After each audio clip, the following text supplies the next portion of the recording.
اعوذ باللہ من الشیطان الرجیم، بسم اللہ الرحمن الرحیم۔ یہ جو میں گفتگو کی محفل آراستہ کر رہا ہوں، اس سے کچھ حاصل نہیں۔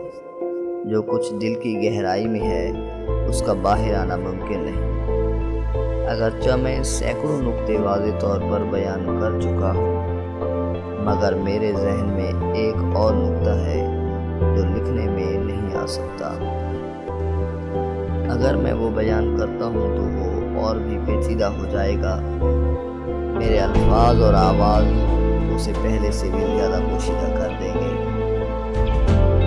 تو اس کا سوز میری نگاہ سے حاصل کر یا پھر میری صبح کے وقت آہ سے حاصل کر۔